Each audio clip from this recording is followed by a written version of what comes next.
Welcome to the Phil and Age Travel Podcast. Is it worth it? I mean, imagine, if you will, flying halfway across the world. Right, a massive journey. Exactly. You've crossed vast stretches of the Pacific Ocean, you've navigated all these crazy layovers, and finally, you've landed in this tropical paradise. The warm, humid air just hits your face the second you step off the plane. Oh, totally. And you are so ready to explore one of the most pristine natural wonders on the face of the earth. But, usually when you imagine accessing a place like this, you picture like a velvet rope. Right, a single point of entry. Yeah. You buy your ticket, they unclip the rope, you walk into the national park or the museum, and you are in. It's just a single, straightforward transaction. But then you look at an archipelago like Palau. Yes. Specifically, its commercial capital of Koror, and suddenly that single velvet rope becomes, it's a gauntlet of toll booths. You pay a hefty fee just to get in the door. Then you walk down the hall, and there's another rope and another fee. And if you want to look at a specific lake, that is another fee right there. Exactly. You want to actually put your head underwater and look at a coral reef. Yet another fee. We are looking at a destination that has taken the concept of environmental protection and turned it into a literal financial fortress. It really is. It is the absolute definition of a high-friction, high-cost entry system. And honestly, it is incredibly, almost ruthlessly effective. Which is wild to think about. It is. We are talking about a Micronesian archipelago made up of roughly 340 islands, just scattered out in the western Pacific Ocean. If you look at a map, it's situated right between the Philippines and Guam. So it's incredibly remote. Very remote. It is stunning. And it is arguably home to some of the most strictly protected marine ecosystems on the entire planet. But as you said, that protection comes at a very literal price. Which brings us to our mission for today's deep dive. We have gathered this massive stack of sources, articles, economic breakdowns, travel reports, conservation data, to construct a comprehensive 2026 travel and economic breakdown of Palau. Specifically focusing heavily on Koror and the surrounding rock islands, right? Right. And the big question we are answering for you today is simple, but the answer is, well, it's incredibly complex. Does this place still justify the extreme cost of getting there? Or have the mounting environmental fees, the layered permits, and the sheer logistical traps just made it completely prohibitive for you to visit? Exactly. And to answer that, we aren't just going to read you some glossy brochure. No, definitely not. We are going to decode the raw numbers and explain the actual mechanics of how this island nation operates. We're going to break down the seasonal shifts, when you should go to get the best value, and the specific weeks you need to absolutely avoid. Which is so crucial. It really is. And finally, we are going to deliver the hard truths for 5 specific types of travelers. We will look at the budget for a backpacker, a digital nomad, a mid-range couple, a family, and a luxury seeker. So by the end of this conversation, you will know exactly if Palau belongs on your itinerary or if you should just be pivoting to alternatives entirely. Okay, let's unpack this. Because to understand if Palau is worth the cost, we first have to look at exactly what it takes just to get there and step off the plane. The logistics of just arriving. Exactly. We are looking at the 2026 data, and the reality is that tourism here is absolutely surging. January arrivals were actually up 13% year on year. That is a significant structural jump, and it's largely driven by a very aggressive, newly restored air access strategy. Yeah, because getting there used to be awful, right? Oh, a total logistical nightmare. It involved multiple days of travel for almost anyone outside of a few specific Asian hubs. But recently, they have successfully added and restored vital flight routes from major cities like Taipei, Manila, Tokyo, and importantly for our Australian listeners, Brisbane. Right, which changes the game for them. Completely. Yeah. It means the islands are far more accessible geographically than they have been in, well, the last half-decade at least. However, geographic accessibility does not translate to financial accessibility. No, it absolutely does not. Let's talk about the flight realities, because depending on where you are flying from, the numbers are completely eye-watering. Let's start with the Australian market. If you are flying out of Brisbane, you are looking at a direct route to Koror on Qantas. In the grand scheme of Pacific travel, this is actually somewhat reasonable. Prices start from around $608 for a return ticket. And July is surprisingly the cheapest month to fly that route. Yeah, weirdly enough. And if you happen to be flying out of Taipei, it is roughly $316 for a one-way ticket. But the U.S. market is where the pricing just gets incredibly volatile. It requires a lot of strategic planning. Oh, for sure. If you are flying indirectly out of Los Angeles via China Airlines, your timing dictates absolutely everything about your budget. If you book a flight in May, you can secure a return ticket for around $1,119 US. Which is a substantial chunk of change, but standard for a deep Pacific flight. Right, exactly. However, if you wait to take that exact same route in November, the price climbs to a staggering $2,493 US.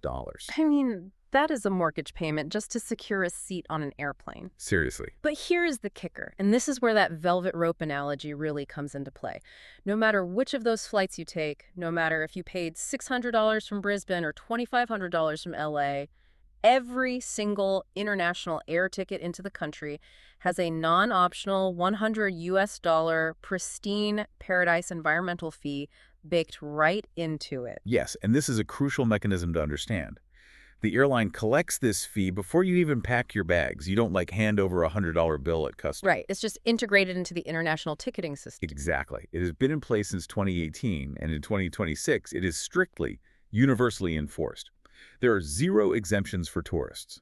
But that is literally just the beginning. It's like buying a premium VIP ticket to a music festival.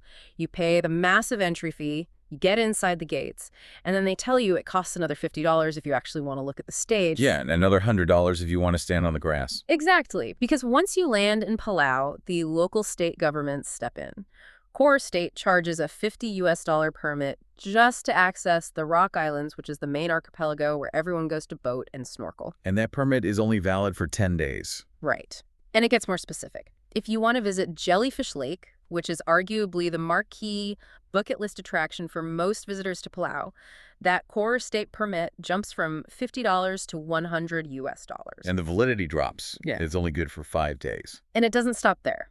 Let's say you decide to take a boat down to Palau State, which is famous for its World War II history and its incredible drop-off reefs. Palau adds another fee. Yep. It is $60 US if you want to scuba dive in their waters, or $30 US if you just want to snorkel. I have to push back here, honestly. At what point does environmental protection just become exclusionary pricing? That's the big question. Right. Are they actually protecting the reef, or are they just building a toll road that only the wealthy can afford to drive on? What's fascinating here is that this is not an accident, and it's not simply opportunistic price gouging. It is a deliberate, highly engineered macroeconomic strategy. Okay, how so? Well, Palau intentionally caps its visitor numbers below 130,000 people annually. If you look at places like Bali or Cancun or Venice, their tourism models are entirely based on volume. Bring in millions of people, sell millions of cheap T-shirts. Exactly, and just deal with the environmental degradation as an accepted cost of doing business. Palau looked at that model and completely rejected it. They operate on a classic, high-yield, low-volume conservation model. So by making it incredibly expensive to access the environment, they are filtering out the masses. Precisely.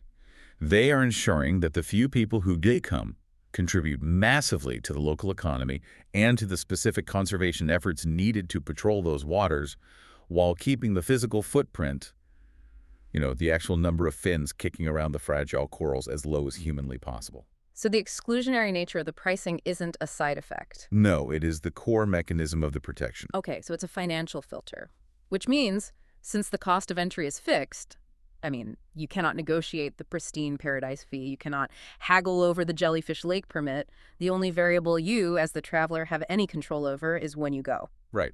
And timing your trip dictates whether you actually get your money's worth when you finally put your head underwater. So let's talk about the timing, the seasons, the crowds, and how that impacts pricing. This is critical. Because Palau sits so close to the equator, the temperature is relatively constant, but it operates on 2 very distinct aquatic seasons. You have the dry season, which runs from November through April. And that's usually the peak, right? Universally considered the peak time for diving and snorkeling, yeah. The trade winds shift, the waters become incredibly calm, and the underwater visibility is nothing short of spectacular. We are talking about being able to see clearly for 100 feet, sometimes more, through crystal blue water. It is the postcard version of the Pacific. But then you have the wet season, which runs from May through October. The weather is predictably wetter, and you have occasional typhoons that skirt to the north of the islands. Right, which sounds scary. Yeah, a lot of people see typhoon season and immediately cross those months off the calendar. But, and this is a massive but for diving enthusiasts, the wet season is also when the green water plankton blooms occur. And this is where the biology of the ocean dictates the tourism value. A plankton bloom reduces your underwater visibility. The water turns from crystal blue to a murky, nutrient-rich green. Wait, so green water is actually a good thing? Yeah, exactly, because of what plankton brings. It brings the massive pelagic filter feeders, specifically the manta rays. During the wet season, the currents funnel these blooms into specific choke points, like the famous German Channel. The mantis line up there to feed.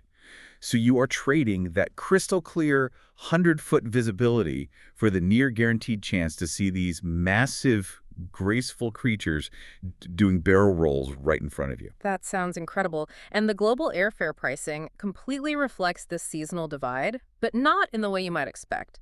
As we mentioned, from the U.S., May, which is the start of the wet season, is the cheapest time to fly at around $1,100. Right. But November, the start of the dry season, hits nearly $2,500, and December pushes beyond $3,159 US dollars. But the massive jump. It really is. Interestingly, though, if you look at the data from Australia, the pricing stays relatively steady. From November to February, the Australian flights just hover between $609 and $684 US dollars. Which really points to how different regional markets interact with Palau.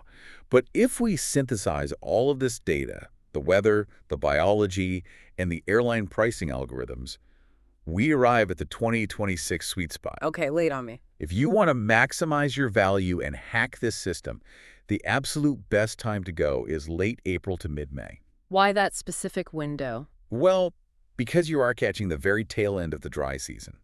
The massive plankton blooms haven't fully taken over yet, so you still have that incredible 100-foot underwater visibility. Okay, that makes sense. Simultaneously, you are hitting the absolute lowest airfare window from the U.S. market.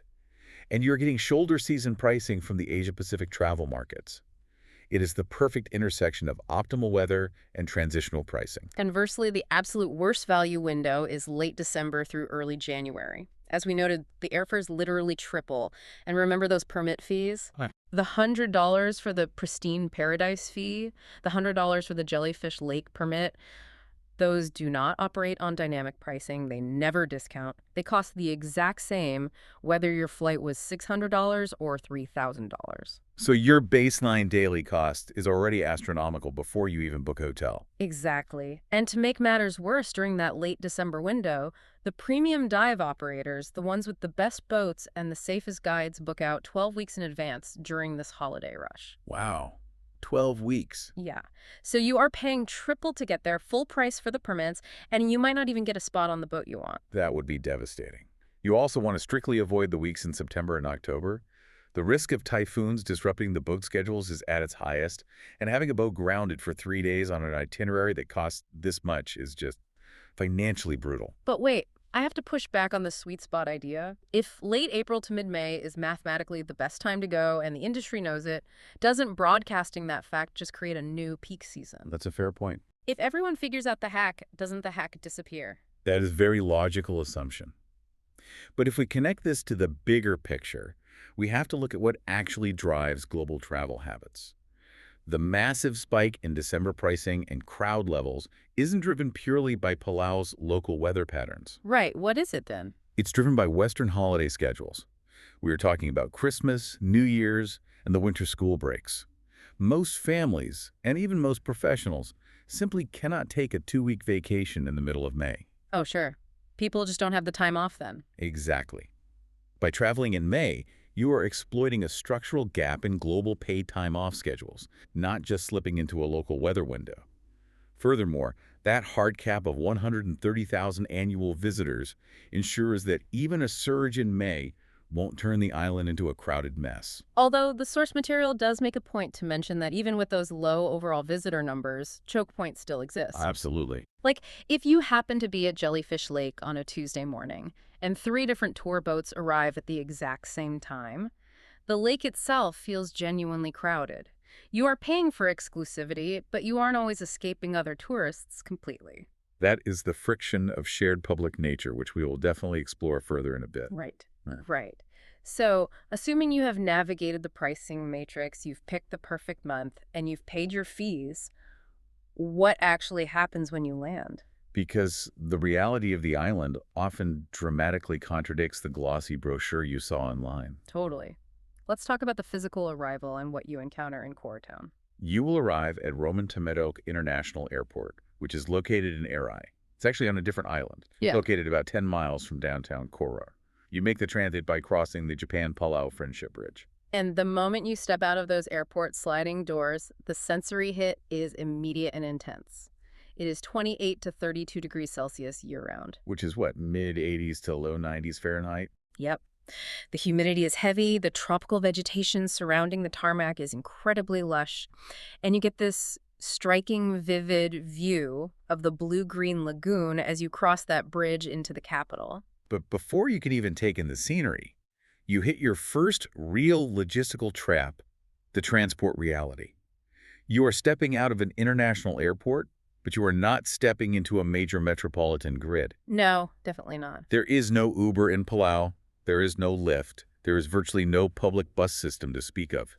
If you just show up cold at the airport, assume you can pull out your phone and hail a ride, you are in for a very rude awakening. Oh, completely. You will be forced to negotiate with a few taxis there, and you are going to pay between 25 and 30 US dollars for what is a very simple 20-minute ride into town. And that's if you can find one reliably. Exactly. The sources explicitly warn that taxis do not queue reliably at Airai, especially for late-night flight arrivals. And walking out of the airport at night with your luggage, trying to navigate tropical roads without sidewalks, is simply not realistic or safe. So what's the fix? The fix here is mandatory, and it requires old-school travel planning.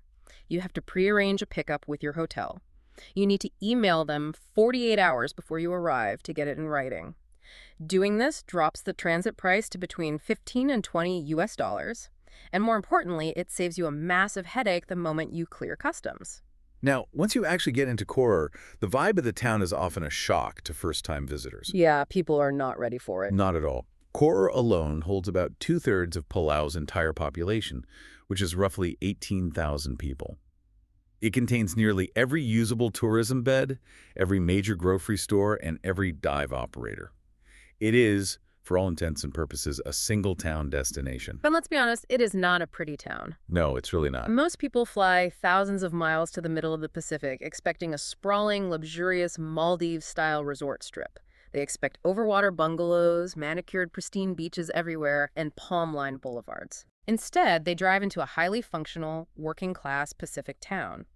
You are looking at strip mall grocery stores with faded signs, dive shops crammed onto street corners, functional Japanese and Korean restaurants, and utilitarian government buildings.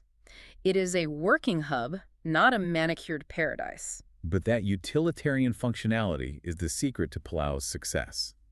This is a crucial point of conservation biology and urban planning. Okay, how so? The development, the concrete, the sewage infrastructure, the strip malls there contain strictly to Koror and a few connected islands. This hyper-concentration of human infrastructure is exactly why the marine life thrives everywhere else. Oh, I see. Yeah, they sacrifice the aesthetics of the capital to preserve the surrounding ecosystem. The real beauty, the untouched reefs, the pristine rock islands, the nesting beaches, is just a 10-minute boat ride offshore. It's like the ultimate quarantine zone for human impact. That makes a lot of sense. Also, we need to talk about what happens before you even leave the airport to see that town. You have to go through immigration. Oh, right, the pledge. Yeah, and this is where you encounter a piece of legislation called the Palau Pledge.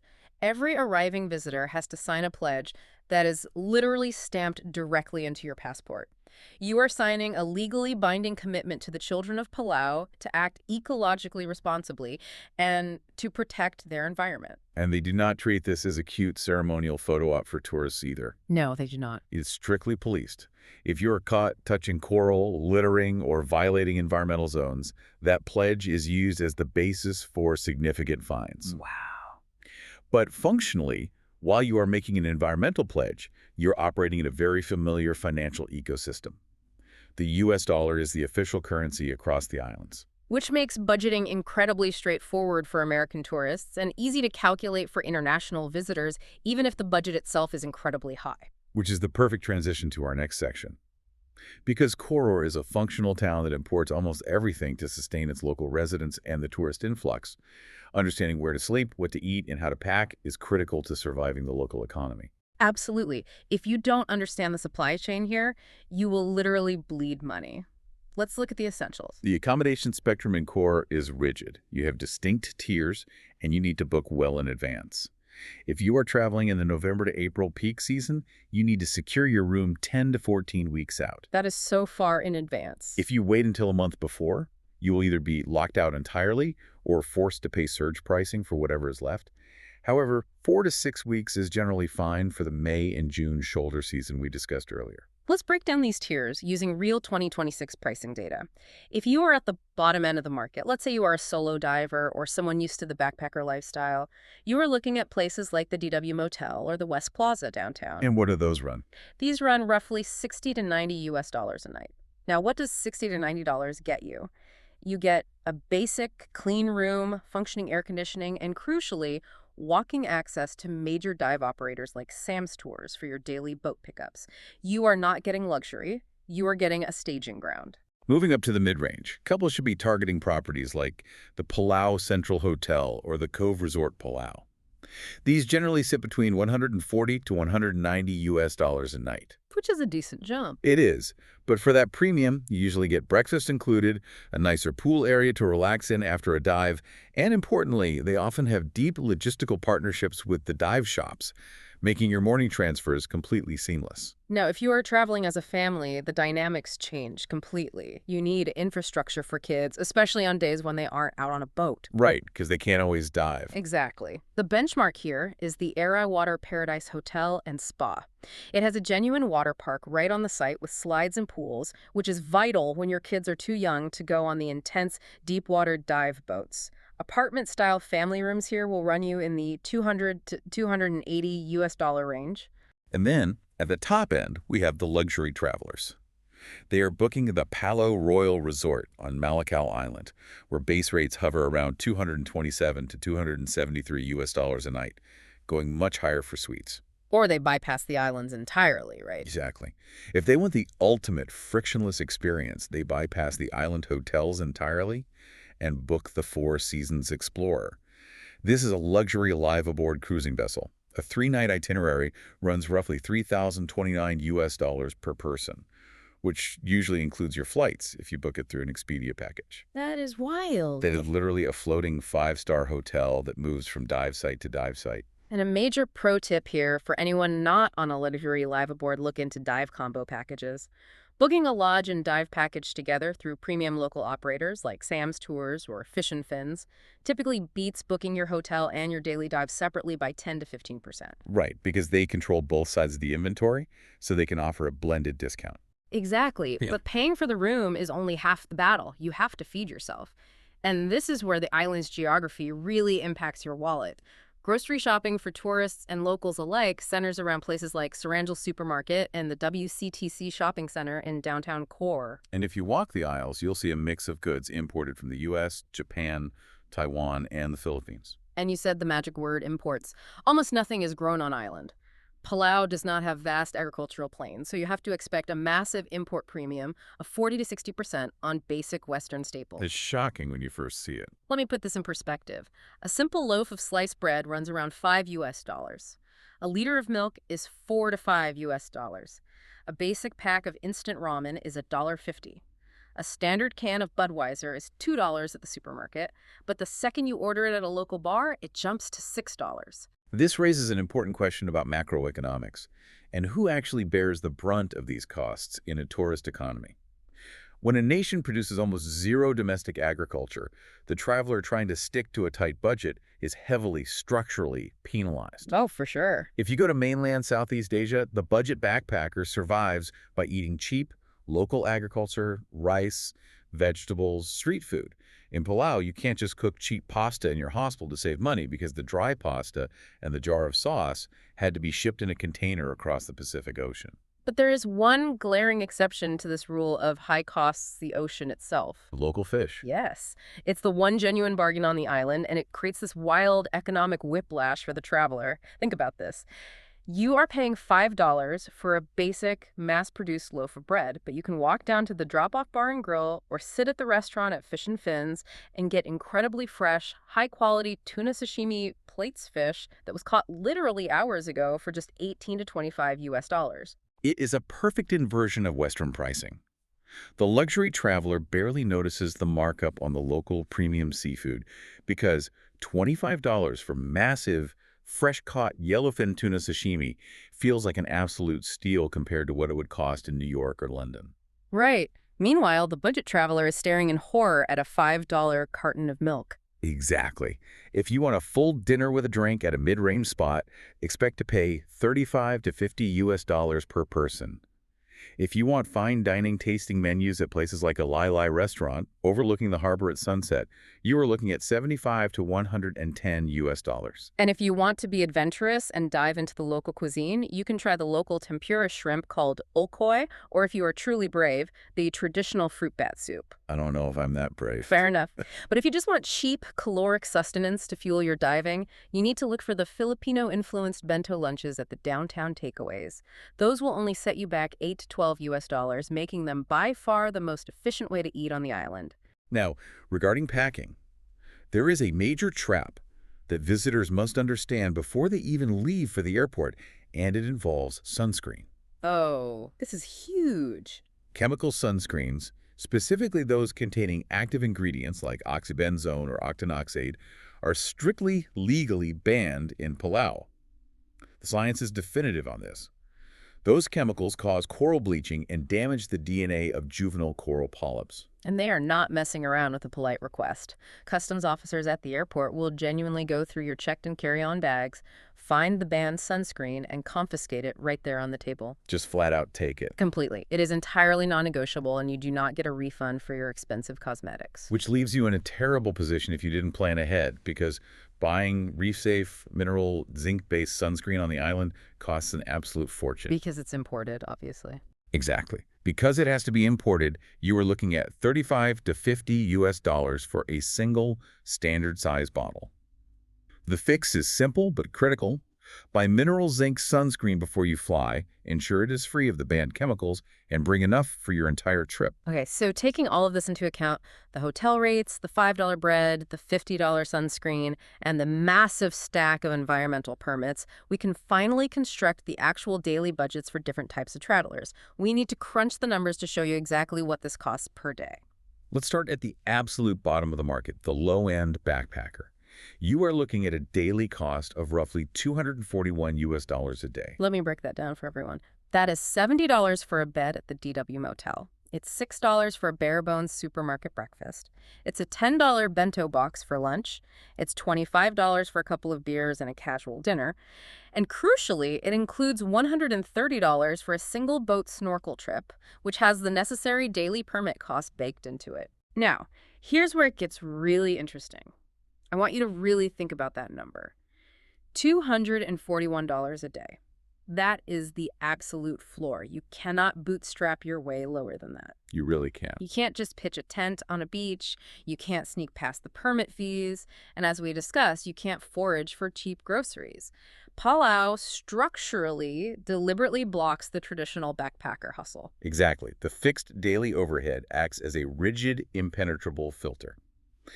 Now, let's look at the mid-range couple. You are looking at about 370 US dollars per person per day. Okay, what does that include? That assumes you split a $180 room at the Palau Central Hotel, meaning your share is $90.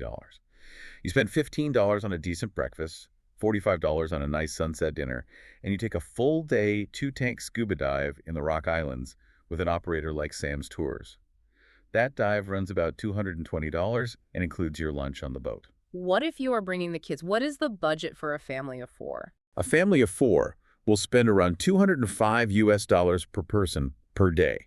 That means splitting a $260 family room at the Airai Water Paradise.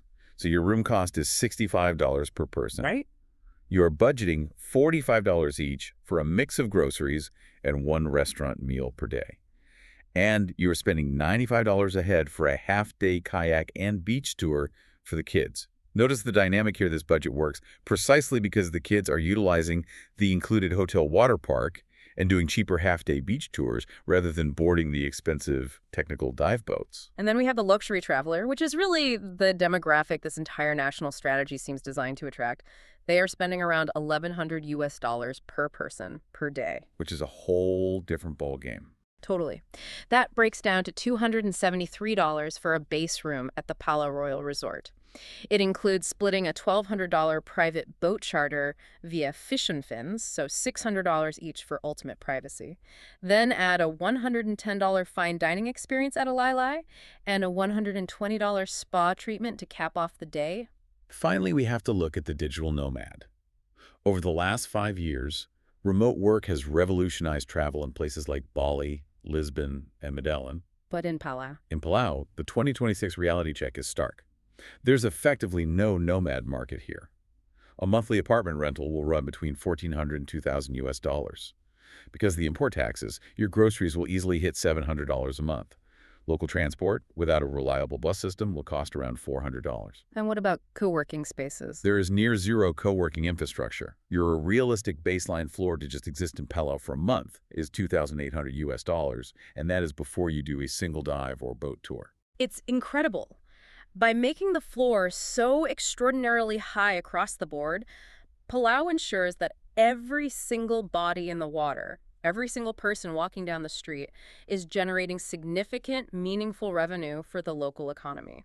It is a fascinating, uncompromising model. It really is. But it also means that if you are paying these premium prices, your expectations as a tourist are going to be sky high. If I am paying $370 a day, I expect perfection. So let's talk about the actual experience on the ground and in the water. What are the triumphs, what are the traps, and what are the genuine safety risks of traveling to Koror? Let's address the physical safety first, because this is a major selling point. Palau is genuinely one of the safest countries in the entire Pacific region. Really? Yeah, violent crime against tourists is practically non-existent. You can walk around Koror in daylight, carry your expensive camera gear, and not have any concern. The real risks here are not urban. They are entirely environmental and recreational. Right. The number one risk on the hierarchy is diving and snorkeling accidents. Specifically, we are talking about people overreaching their certification levels. The currents here are incredibly powerful, and if you panic or don't know how to handle a down current, things get dangerous quickly. Very quickly. Then you have the wildlife. Saltwater crocodiles do exist in the mangrove channels. There was a fatal attack on a local fisherman in the 2010s, though it is vital to note for tourists that this was not in Jellyfish Lake or the main tourist snorkeling areas. That's an important distinction. Exactly. After the ocean currents, your biggest daily threats are simple sunburn, especially if you skimped on that expensive sunscreen and heat exhaustion from the humidity. Petty theft from dive boats does happen occasionally, but it is very rare. And because of that strong, overarching security profile, solo female travel is generally considered very safe and very common here. The divers who visit form a self-selecting, close-knit community. The resorts are small, you see the same people on the boats every day, and people tend to naturally look out for one another. That's really great to hear. However, the medical reality of being on a remote island is something you absolutely cannot ignore. Right. The Palau National Hospital in Koror is perfectly fine for basic medical needs, getting a few stitches, treating a minor infection, or dealing with dehydration. But if you have a serious dive injury, like decompression sickness from ascending too fast, you require a specialized medical evacuation to a major facility in Manila or Guam. And that is not cheap. Not at all. That medevac flight starts at $40,000 US. Therefore, carrying specialized diver insurance through an organization like the Divers Alert Network, or DAN, is absolutely 100% non-negotiable. If you cannot afford the insurance, you cannot afford to dive in Palau. There is also a specific, specialized piece of gear required for solo divers that really highlights the intensity of the marine environment here. Oh, the reef hooks. Yes. The signature dive sites in Palau, places like Blue Corner and Ulong Channel, are famous because they feature incredibly strong ocean currents that rip across the reef plateau. Because of this, reef hooks are mandatory gear. For those who don't know, a reef hook is an ingenious piece of equipment that was actually invented in Palau. It is exactly what it sounds like, a heavy-duty metal hook attached to a length of strong nylon line. You carefully wedge the hook into a piece of dead rock or rubble never-living coral, and you clip the other end of the line to your buoyancy compensator vest. And then what happens? You then put a little air in your vest, and the current catches you. It allows you to literally fly like a kite in a roaring 4-knot current. You are totally stationary, suspended in the blue, while the sharks and pelagic fish, which love the current, swim effortlessly right past you. It saves you from exhausting yourself trying to swim against the flow, and critically, it protects the living roof because divers aren't scrambling and grabbing onto fragile corals to hold their position. And using that reef hook at Blue Corner, suspending yourself over the abyss to watch dozens of gray reef sharks patrol just 5 meters away from your face is consistently rated by professionals as one of the top 3 dive experiences on the planet. Is the absolute pinnacle of what makes Palau spectacular. The highs here are truly staggering, and they justify the reputation. Beyond the sensory thrill of Blue Corner, you have the first aerial view of the Rock Islands. If you take a scenic prop flight, seeing those lush green, mushroom-shaped limestone outcrops rising sharply out of the brilliant blue water is unforgettable. And you can't forget Jellyfish Lake. Right. You have the surreal experience of floating through Jellyfish Lake. And the fantastic news in 2026 is that the populations of those non-stinging golden jellyfish have fully recovered since the severe El Niño drought crash they suffered in 2016. It is teeming with life again. That's amazing.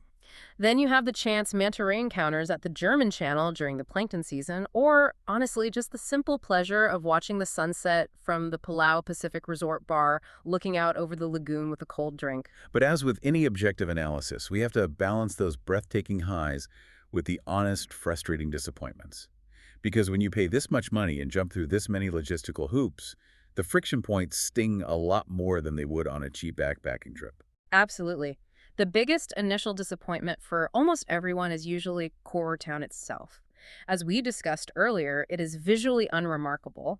It is deeply functional, but it is not photogenic. It does not look like the desktop wallpaper you imagine. Not at all. Then you have the psychological toll of the layered permit fees. Even if you budgeted perfectly and knew they were coming, having to continually pull out $50 or $100 just to be allowed to look at a lake or snorkel a reef feels abrasive. It feels like you're constantly being nickel and dimed on a macro scale. Yeah, that fatigue is real. And then there is the reality of the food prices at the resorts, where you sit down for breakfast and realize a basic plate of eggs and toast is going to cost you $25 US. And we absolutely have to talk about the reality of Jellyfish Lake. The promotional videos, the documentaries, and the Instagram reels always show the exact same serene image, a solitary swimmer floating peacefully in a glowing golden void, surrounded by thousands of pulsing jellyfish. It looks like meditation. But the reality is very different. Completely different. On a busy Tuesday morning, when 3 different tour boats unload 60 snorkelers into the water at the exact same time, you are bumping elbows and kicking fins with dozens of other people. Yeah. It is loud, it is chaotic, and it is far less serene than the media suggests. Even that scenic flight over the Rock Islands, which we agreed is undeniably spectacular, comes with a genuine sting to the wallet. It costs around $150 US per person for just a 30-minute flight. If we connect all of this to the bigger picture, it feels like the disappointments in Palau aren't actually about poor quality.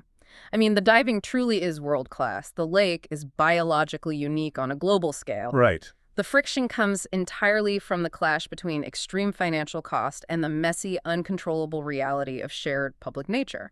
You are paying a private island billionaire premium, but you are still sharing the water with 40 other tourists who just jumped off a loud diesel boat. Precisely. If we connect this to the bigger picture, you are buying access to a pristine ecosystem, but you are not buying exclusivity.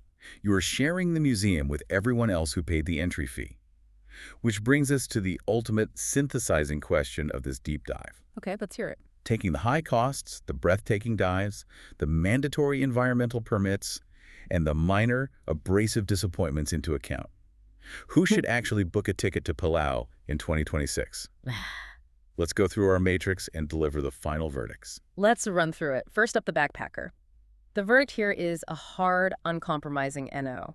Even if you strip your trip down to the absolute bare minimum, sleeping on the cheapest bed at the DW motel, eating supermarket ramen noodles for dinner, and doing just one single boat day, you are still spending around $241 a day. And remember, that is before you add the fixed $100 environmental entry fee and before you pay for the flights, which at their absolute cheapest are over $1,100 from the US.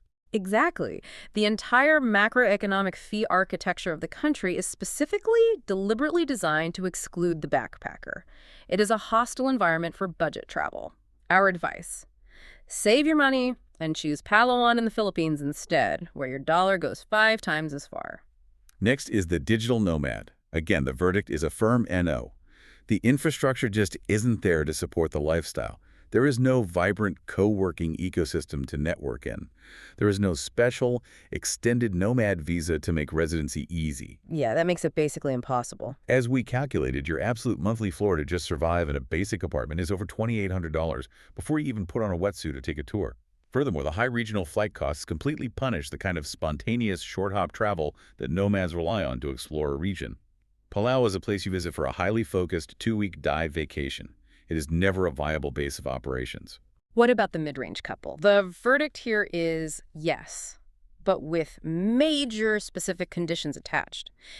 It is only worth the investment if at least one of you is a certified, passionate scuba diver who genuinely, specifically wants to experience the intense currents of Blue Corner and the mantas of the German Channel. And if they aren't? If you are just a couple looking for a nice tropical beach holiday with some light snorkeling, spending $370 per person per day with all those permits quoted in is going to feel incredibly punishing and, frankly, like a ripoff compared to what you could get in Fiji or Indonesia for half the price. It makes total sense. But if you do fit the dive profile, go in April or May to catch the weather and pricing sweet spot, book the Palau Central or Cove Resort, and make sure you get a blended dive package through an operator like Sam's Tours. For a family, the verdict is also yes, but again, you have to accept the conditions of the environment.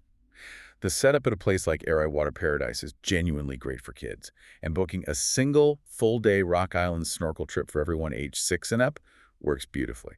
But the finances are intense. You have to look at the finances with clear eyes. You are paying a massive premium for a destination where the kids literally cannot dive the signature, famous sites, because they're too young and the currents are too dangerous. You are essentially paying top dollar for the whole family so the parents can take turns doing world-class dives.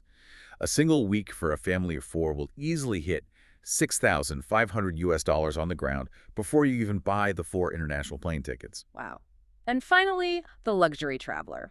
The verdict is a resounding, enthusiastic YS. This is exactly what the destination was engineered for.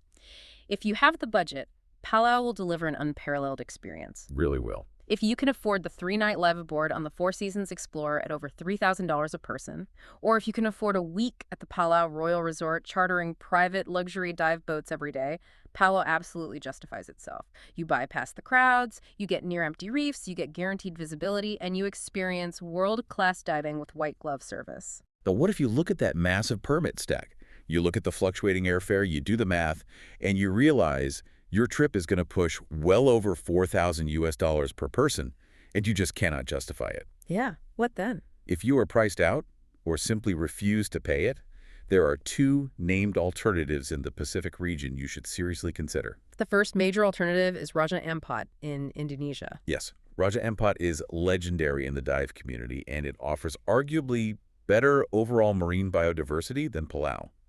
It is situated right in the heart of the Coral Triangle. It is renowned for its incredible live-board diving scene. Crucially, there is no $100 Pristine Paradise fee baked into your ticket before you even arrive. That's a big plus. A comparable dive week there is typically 30 to 40% lower in total cost than Palau. However, the trade-off is the sheer geographical logistics. Getting to Raja Ampat requires a complex, multi-day, and often exhausting transfer through domestic Indonesian airports, eventually funneling through the port of Sorong. It is significantly harder and more tiring to reach, but much cheaper once you finally drop your bags. The second alternative is the Solomon Islands, specifically Munda and the Western Province. If you are flying out of the Australian market, this is a phenomenal option because they have direct flights from Brisbane that are highly competitive with Palau's $608 entry point. Oh, that's incredibly convenient. Right. You get genuine, incredible World War II wreck diving, swimming through sunken fighter planes and destroyers. You get much cheaper hotels, and because it is less developed, you get near-zero crowds. But the trade-off there is the infrastructure. There are far fewer premium dive operators, fewer restaurant choices, and far fewer tourist amenities than you will find in Koror. It really comes down to what specific frictions you're willing to navigate. Raja Ampat offers a better biodiversity return on your financial investment, but it demands your time and energy to get there. The Solomon Islands offer history and isolation, but lack luxury. Palau, however, offers unmatched, heavily policed, and relatively easy accessibility to intense pelagic action. The sharks, the mantas, the massive schools of fish, all backed by incredibly robust Western standard safety protocols. So what does this all mean? When we look at the 2026 data, what does this all mean for you, the traveler? It means Palau is absolutely not a casual beach holiday. You don't go there just to read a book on the sand.